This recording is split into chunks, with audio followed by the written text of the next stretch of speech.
I'm here with Mitch Hooke, the Chief Executive Officer of the Minerals Council of Australia, to talk about the Minerals Resource Rent Tax. Mitch, can you tell us a bit about the members of the Minerals Council of Australia? Yeah, we're a private company, constructed as a company limited by guarantee, so we're a private organisation. We're not a government entity, we're not a state-owned enterprise.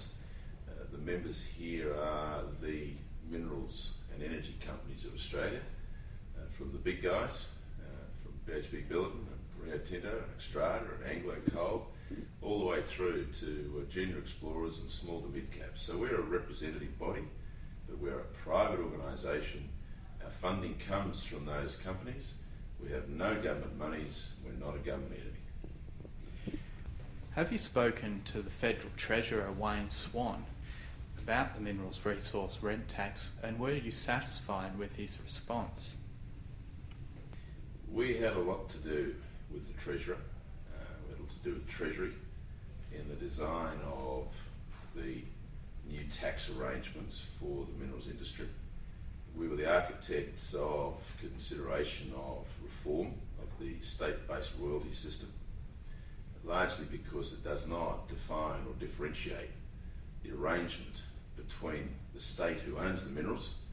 By the state I mean the state governments, the provincial governments, not the national government. It's the state governments that actually have ownership of minerals. That's where the sovereignty lies for the ownership of minerals in Australia. And we said to the Ken Henry Review, as it's called, which was the Secretary of Treasury, led a review of Australia's taxation arrangements. We said there is a good conceptual platform for reform of royalties. So we worked through with the Treasury, we worked through with the Treasurer. At the moment we're now working through with the government's appointed policy transition group for the implementation of the Minerals Resources Rent Tax, which was essentially agreed as the way forward after what was a rather contentious and highly public profile debate about what the government originally put on the table, and it was subsequently modified by virtue of the activities of this organisation in what we do, which is policy advocacy.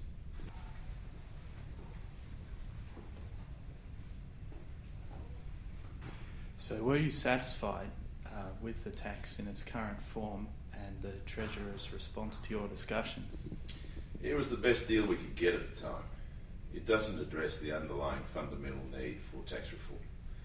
And the tax reform was to address the arrangements that exist across all of the state and territory governments in Australia. There's a complex arrangement of royalty arrangements. They differ not only by commodity, by product, but they differ across states.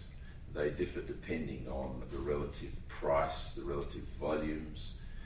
They differ within states for individual commodities. It is such a complex that it is very inefficient. And you pay the royalty irrespective of whether you're making a profit. So it is a charge on the cost of doing business. Now that's not a very good way of defining a relationship between the state who owns the minerals and the company that's developing them. That's what we said needs to be reformed. It hasn't been reformed. What we have now is just a tack on double tax. So the state royalties stay. We've got a top-up tax. So it's not the ideal form of tax, but it was the best we could negotiate in the climate of the time. Is the Minerals Resource Rent Tax necessary at all? Oh no, not at all. I mean, we are paying a level of tax now that is almost at the Mount Everest. With the new top-up tax, we will be at the Mount Everest of tax rates by international comparisons. We're already paying this year over $22 billion when you put the company tax plus the royalties together. That's equivalent, almost equivalent to the entire spending on Australia's defence budget. You know, the number one expenditure item in the Australian budget is defence. And we are paying enough tax on company tax and royalties to support that. The effective tax rate for this industry last year was just short of 42%. Effective tax rate was 42% when you put company tax and royalties together. Now, what we've done here is negotiate for a cap at 45%. So it's a top-up tax, but it does take us even higher than where we were. It's unnecessary. It's a grab, not tax reform, as I said. It's a tax grab, not tax reform. And the process itself has severely undermined Australia's reputation as a low sovereign risk country for investment. Thank you, Mitch. You're welcome.